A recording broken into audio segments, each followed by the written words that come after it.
On the morning of my 50th birthday, I got a text from my son. Be home by 6. We have something planned for you. Bring your appetite. I stared at the message a few seconds longer than I needed to, then put the phone down and got back to repairing a cracked sink valve for Mrs. Kessler across town. I'd been doing odd jobs ever since the hardware store closed last year, patching up drywall, fixing old fences, whatever the town's retirees needed. It wasn't glamorous, but it kept the lights on. 50. Half a century. That number thudded around in my chest like a slow drumbeat. My wife, Brenda, hadn't said anything to me that morning. She was already gone by the time I made coffee, probably teaching her early spin class at the rec center. We hadn't really spoken much the last couple of months, our words reduced to grocery lists and reminders about bills.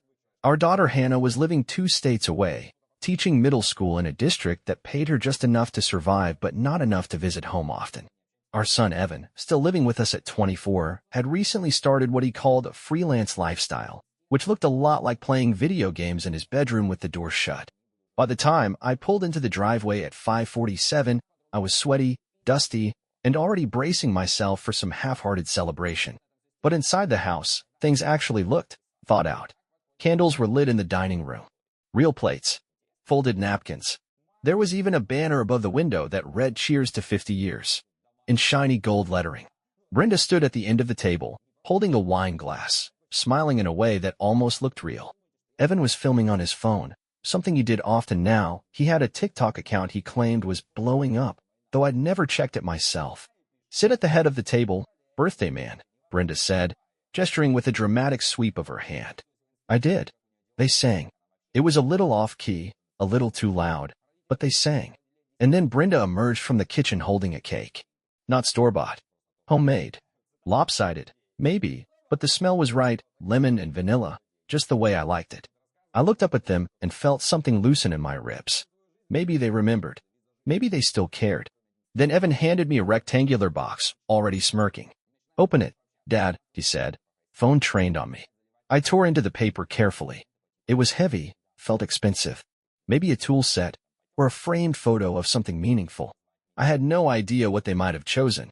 Inside was a plaque. Blackwood, engraved brass. "Thanks for all the things you could have been."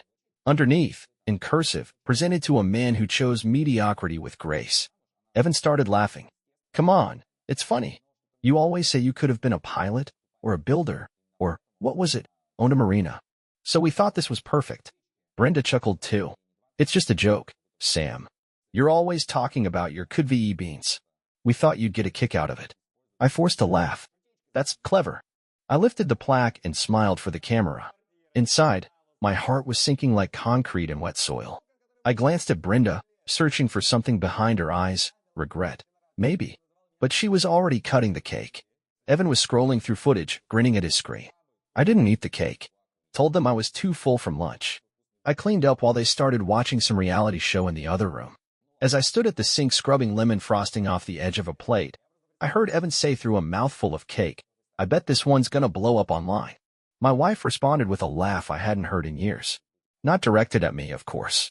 After the dishes, I went to the shed out back, the one I'd built myself the summer we first moved in. Sat on the bench next to my drill press and just stared at the plaque. Mediocrity with grace. Maybe they were right. Maybe I'd chosen safety over passion, stability over ambition. But I'd kept this house running. I'd paid the bills even when the paychecks were light. I'd shown up to every goddamn parent-teacher night, every scraped knee, every flat tire. I'd been here. And now? I was a meme. A skid in someone else's joke. Around midnight, I walked back inside. They were asleep. The plaque was on the mantel, framed by candlelight. Like a headstone. Something in me settled. Cold, but calm. I didn't know what yet. But something was going to change. 2 days after the plaque incident, I found out Evan had posted the video on TikTok with the caption, "When your dad turns 50 and still thinks providing is a personality." It had over 13,000 likes.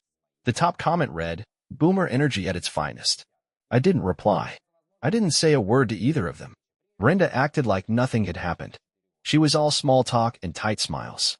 Evan, if he noticed anything off, didn't let on. But something had shifted. That much was certain.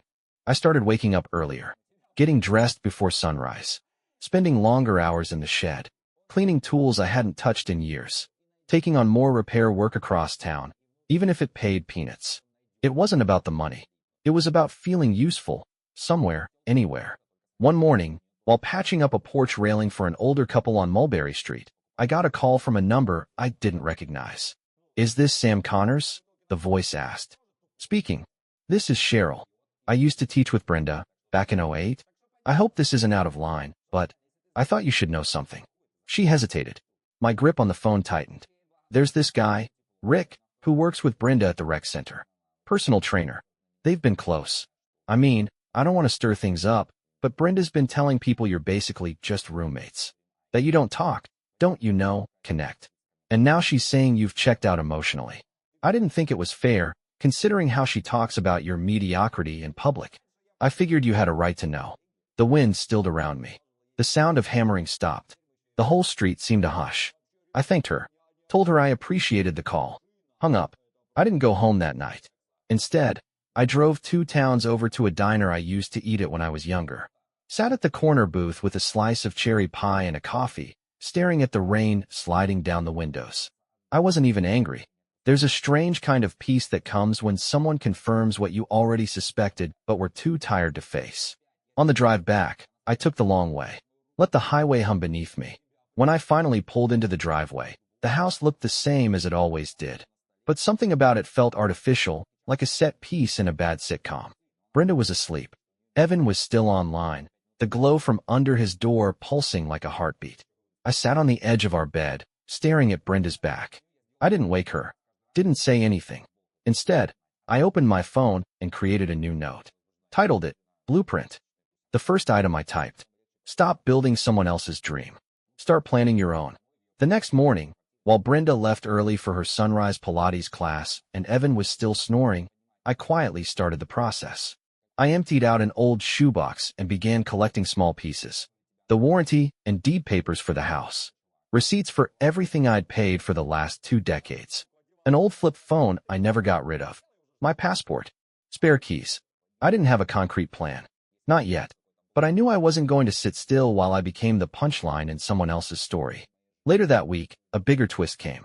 I was out on a job, replacing shingles on a roof 3 streets over, when the homeowner's daughter came by with iced tea and started chatting. She was maybe early 30s. Polite, curious, too talkative. I kept things friendly but brief. Then she said, "You used to coach Little League, didn't you?" I blinked. "Yeah, 10, 11 years ago. My brother played on your team. You were a good coach. You gave him this speech after he dropped a fly ball in the semifinals. Told him the game doesn't remember errors. It remembers who gets back up. He still talks about that." It hit me in the chest like a bat. This girl remembered something I hadn't even realized mattered. Her brother did too. I sat in my truck after that job and cried for the first time in years. Not out of sadness, but because I finally had proof, actual, honest-to-God proof, that I hadn't lived a life of complete insignificance. I went home and stared at the plaque again. Thanks for all the things you could have been. But they were wrong. I had been something. And I still could be more. The next Saturday, Brenda left early again, this time to volunteer at some charity yoga event. Her gym bag had a change of clothes, perfume, and the bottle of expensive wine I'd bought her for our anniversary 2 years ago, the one she said gave her headaches. Evan, per usual, was still in bed, headphones on, probably shouting at teenagers in some digital war zone. I moved quietly through the house. Not sneaky, just silent. There's a difference. The first thing I did was empty the shed. Not completely, just the things that mattered. My tools, sorted in crates. My father's old fishing rod. The weathered Polaroid of me holding Evan when he was born. The photo Hannah drew of our dog when she was 5. I didn't pack the plaque. That would stay, like a scar. Next came the financials. I opened a new checking account at the credit union 2 towns over, just like Cheryl's husband had recommended when we chatted briefly outside the diner a few days back. Turns out, when you start talking to people again, the world stops feeling quite so lonely. I rerouted my handyman payments. Changed the auto deposit from the few clients who paid online. Pulled some cash from the safe in the closet that Brenda never remembered the code to. I wasn't leaving yet, but I was disentangling. That night, Brenda came home late, a little flushed, smelling like red wine and citrus shampoo. She kissed my cheek out of reflex. Her phone buzzed twice while she was in the kitchen. When she came back, Her smile was tight. Evan told me you were out all day. You working for cash now? Something like that. She gave a little shrug. Just make sure we can still cover the water bill. It's your turn. I nodded. Said nothing. The next day, I took a detour on the way to a job and stopped at a small apartment complex near the edge of town. Spoke to the manager, a man named Leo, who had a raspy voice and an easy laugh. Got a one-bedroom upstairs, no carpet, but good light. You want to look? I walked through it. Small. Clean. Windows that open properly. A kitchen that didn't smell like mildew. I can hold it for a few days, Leo said. If you're serious. I was.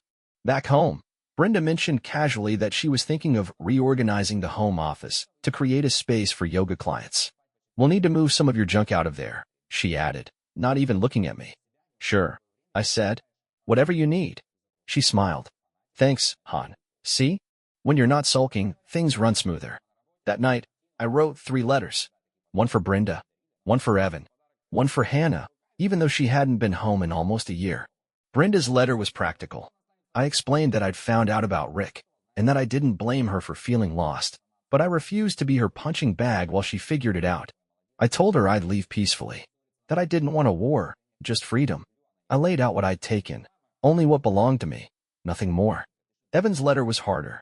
I told him he was old enough to know that actions have impact.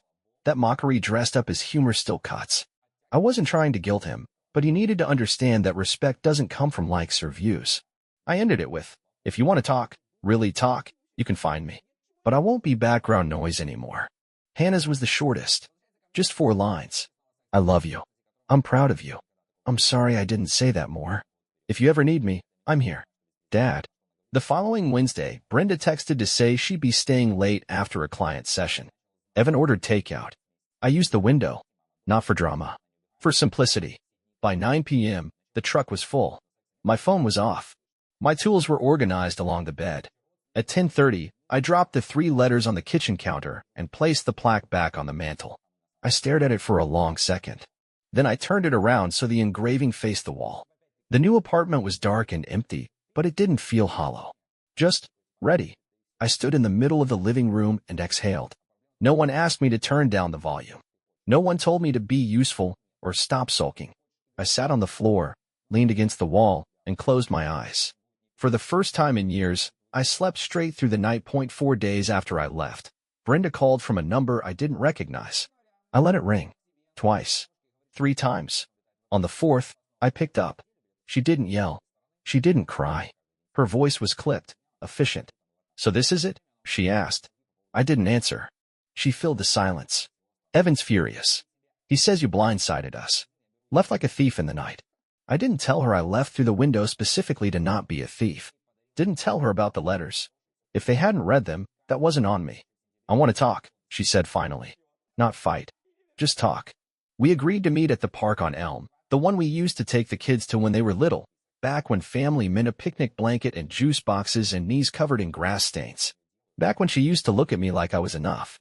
When I arrived, she was already on the bench near the duck pond. No makeup. Hair pulled into a low bun. She looked tired, but not angry. I found the letter, she said, folding her hands in her lap. I guess I just didn't expect you to actually leave. I stayed quiet. Then she said it. Rick was never serious.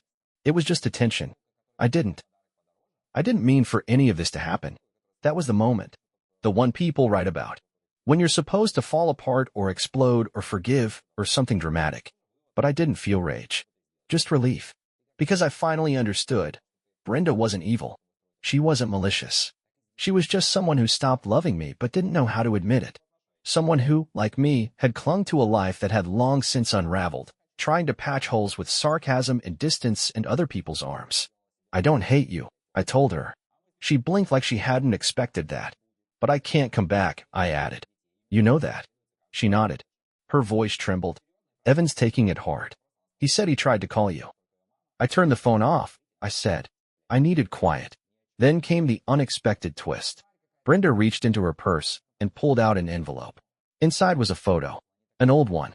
Me, at 30, holding a baby-faced Evan on my shoulders, both of us covered in barbecue sauce and smiling like idiots.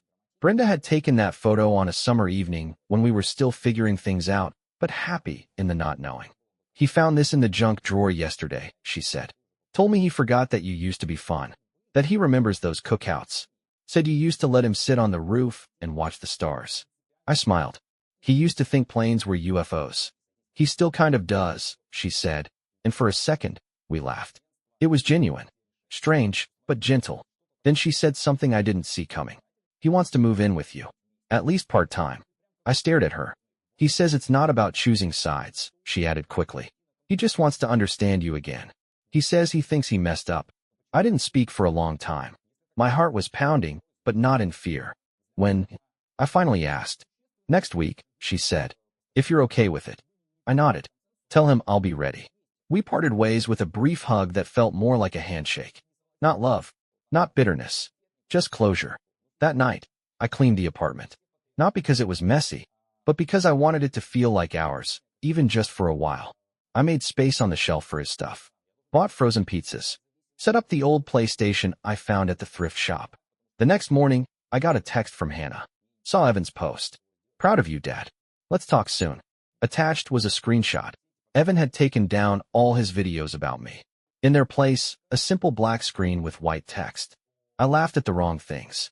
I get it now. 3,000 likes in under an hour. But this time, no hashtags. No jokes. Just that. The following Friday, just after 5 p.m., a knock came at my apartment door.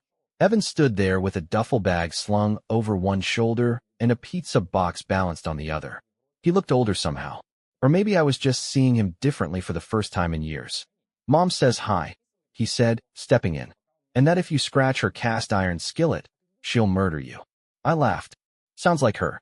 We ate straight from the box. No plates, no formality. Just pepperoni, too much soda, and the kind of silence that doesn't feel awkward anymore. Later that night, we played a racing game on the old console. At some point, he paused the screen and looked over at me. I didn't think you'd really leave, he said. Neither did I admitted. He nodded like that made sense. Then added, I deserved that letter. I didn't correct him, didn't downplay it. But I think I needed it too. We didn't say anything after that. Just resumed the race. Saturday morning, he helped me fix a leaky faucet. Said he'd been watching YouTube tutorials. Sunday, he organized my tool wall by size instead of color. More efficient, he said, and I didn't argue. Monday morning, he left for Brenda's. We hadn't labeled it a custody arrangement. It was more like a rhythm, a new cadence. Every time he left something behind. First, a hoodie, then his spare phone charger, a toothbrush, a stack of old comic books. By week 3, his gaming console was here. By week 4, he referred to the apartment as our place without even thinking about it. One night, I asked him if he wanted to invite Hannah over. He shrugged. She might come. I think she's still embarrassed. But yeah, maybe. Then he added, she's mad at Mom, not you. I didn't ask why. Didn't need to. Some things kids figure out on their own. That same week, I got a text from Brenda. Therapist says I'm not very good at apologies yet. Working on it. Just wanted to say, thank you for not exploding back. You had every reason to. I stared at the message for a long time, then typed, glad you're doing the work. That's all anyone can ask. I didn't send it right away. Let it sit. Then finally hit send before bed. The next morning, I woke up to coffee brewing. Not from a machine, but a pot on the stove. Evan was in the kitchen, shirtless, wearing mismatched socks. I figured it out, he said. The coffee. You were right about the grind. You made this. He poured 2 mugs and handed me one. Don't get used to it. I took a sip. It was bitter. Strong. Perfect. Then he pointed to the bookshelf. You know that plaque? Yeah. We should hang it above the toilet. Feels appropriate. I laughed so hard I spilled the coffee. We didn't hang the plaque, but we didn't throw it away either. It stayed on the shelf, cracked, dusty, and now somehow funny in a way that didn't sting. One weekend, Hannah finally visited. She hugged me like she meant it. Asked for a tour of our tiny, cluttered apartment. Said it felt more like a real home than the big house ever had. We played cards. Ate bad takeout. Talked like people who actually liked each other. When she left, she took a photo of the 3 of us. Posted it with no caption. Just a heart. That photo sits on the same shelf now, right next to the plaque. Some nights, I look at them side by side and smile. Because life doesn't always fix itself. But sometimes, if you're willing to burn down the version of you that everyone else expects, You can start over as someone closer to who you actually are. And if you're lucky, the people who matter will meet you there. Not with fireworks. Not with applause. Just with coffee in the morning. And quiet that feels like peace.